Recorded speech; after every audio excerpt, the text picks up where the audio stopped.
রাত গভীর, শহরের কোলাহল ধীরে ধীরে স্তব্ধ হয়ে এসেছে। শুধু দূরে ট্রেনের হুইসেল, রাস্তার কুকুরের ডাক শোনা যায়।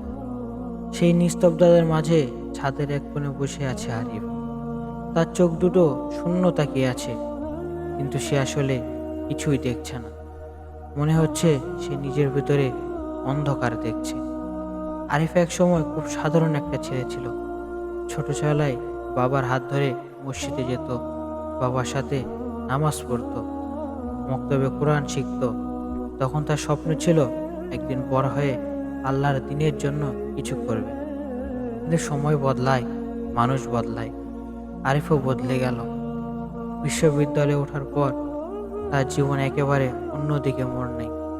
নতুন বন্ধু, নতুন চিন্তা, নতুন স্বাধীনতা, সবকিছু মিলিয়ে সে ধীরে ধীরে নামাজ ছাড়তে শুরু করলো। প্রথম এক ওয়াক্ত, তারপর দুই ওয়াক্ত। একদিন দেখলো পুরো নামাজই বাদ পড়েছে। সে ভাবতো এখন সময় নেই, পরে পড়ে নেব। কিন্তু সেই সময় পরে আর আসেনি। আরিফ ধীরে ধীরে এমন সব কাজে জড়িয়ে পড়ল যেগুলো এক সময় সে ঘৃণা করত। মিথ্যা বলা, হারাম উপার্জন, মানুষ ঠকানো, সবাই যেন তার জীবনের অংশ হয়ে গেল। তার মা মাঝে মাঝে বলতেন, বাবা, নামাজ পড়েছিস তো? আরিফ বিরক্ত হয়ে বলতো, এত প্রশ্ন কেন করো? আমি ছোট বাচ্চা নাকি? মায়ের চোখ ভিজে যেত, কিন্তু তিনি চুপ বলতেন না। শুধু রাতে জায়নামাজে বসে ছেলের জন্য দোয়া করতেন। আরিফ জানতো সে ভুল পথে যাচ্ছে, কিন্তু সে থামতে পারতো না। গুনাহ এমন এক জিনিস, একবার ঢুকলে বের হওয়া খুব কঠিন। সবকিছু থাকার পরও আরিফের মনে শান্তি ছিল না। ভালো চাকরি, টাকা, বন্ধু, সব ছিল, কিন্তু রাতে ঘুম আসতো না। মনে হতো বুকের ভেতরে কিছু একটা নেই, একটা শূন্যতা। সে এক রাতে নিজেকে প্রশ্ন করলো, আমি কি সত্যি সুখী? কিন্তু কোনো উত্তর আসেনি, শুধু দীর্ঘশ্বাস। একদিন সে আয়নার সামনে দাঁড়িয়ে নিজেকে দেখলো। চোখের নিচে কালো দাগ, মুখে ক্লান্তি। সে নিজেই নিজেকে চিনতে পারল না। সে বলল, আমি কি এটাই ছিলাম? সে ফিসফিস করে বলল।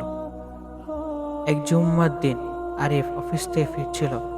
হঠাৎ আজানের শব্দ এলো, আল্লাহু আকবার, আল্লাহু আকবার। অনেকদিন পর এই আজান তার হৃদয়ের কাঁপন তুলল। পা দুটো থেমে গেল। অজান্তে সে মসজিদের দিকে তাকালো। মনের ভেতরে একটা কণ্ঠ বলল, ভিতরে ঢুকে পড়ো। আর একটা কণ্ঠ বলল, না, তুমি তো এমন না, তোমার তো অনেক গুনাহ। এই দ্বিতীয় কণ্ঠটাই জিতল। আরিফ চলে গেল, কিন্তু আজানের সেই ডাক তার হৃদয় থেকে আর গেল না। কয়েক মাস পর এক রাতে হঠাৎ ফোন এলো, আরিফ, তাড়াতাড়ি হাসপাতালে আসো, আম্মা খুব অসুস্থ। আরিফ ছুটে গেল। হাসপাতালে করিডোরে দাঁড়িয়ে সে দেখলো তার মা বিছানায় শুয়ে আছেন, মুখটা ফ্যাকাশে। মা চোখ খুলে ছেলেকে দেখে মৃদু হাসলেন আর বললেন, বাবা, নামাজ পড়ছিস তো? এই কথাটাই ছিল মায়ের শেষ কথা। কিছুক্ষণ পর ডাক্তার এসে বললেন, ইন্না লিল্লাহি ওয়া ইন্না ইলাইহি রাজিউন। আরিফের মাথার পিছনে কিছু একটা ভেঙে পড়ল। সে মায়ের হাত ধরে কাঁদতে লাগলো আর বলল, আম্মা, আমি বদলে যাব, প্লিজ চোখ খোলো। কিন্তু মা চোখ খুললেন না। মায়ের জানাজার দিন আরিফ প্রথম কাতারে দাঁড়াল। অনেক বছর পর সে নামাজে দাঁড়িয়েছে। ইমাম যখন তাকবীর দিলেন, আরিফের চোখ দিয়ে অঝরে পানি পড়তে লাগলো। সে সিজদায় গিয়ে বলল, হে আল্লাহ, আমি অনেক দেরি করে ফেলেছি, কিন্তু আমি ফিরে আসতে চাই। এই ছিল তার জীবনের প্রথম সত্যিকারের দোয়া। আরিফ ধীরে ধীরে বদলাতে শুরু করলো।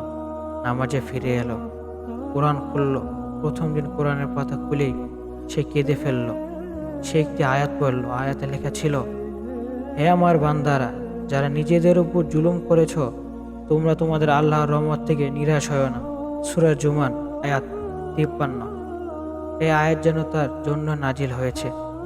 সে বুঝলো আল্লাহ এখন তাকে ডাকছেন। তওবার পর জীবন সহজ হয়ে যায়নি। পুরনো বন্ধুরা হাসাহাসি করত, কেউ বলতো, ভাই এত ধার্মিক কবে থেকে? কখনো চাকরিতে সমস্যা, কখনো মনে হতো আবার আগের জীবনে ফিরে যাই।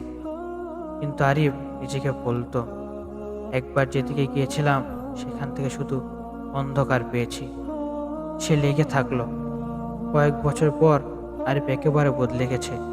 সে এখন মানুষকে সাহায্য করে, হারাম ছেড়ে হালাল উপার্জন করে। তার মুখে শান্তির ছাপ। একদিন মসজিদে বসে ছোট ছেলেদের কোরআন শিখাচ্ছিল। হঠাৎ তার মনে পড়ল, একসময় সেও নিজে এমনই ছিল। সে আকাশের দিকে তাকিয়ে বলল, হে আল্লাহ, তুমি আমাকে হারিয়ে যাওয়ার পরও ছেড়ে দাওনি। তার চোখ দিয়ে পানি পড়ল, কিন্তু এবার সেটা কষ্টের না, শুকরিয়ার। আরিফের গল্প আমাদের শেখায়, গুনাহ যতই বড় হোক, আল্লাহর রহমত তার চেয়েও বড়। তওবার দরজা মৃত্যু পর্যন্ত খোলা। নামাজ ও কোরআনই শান্তির আসল উৎস।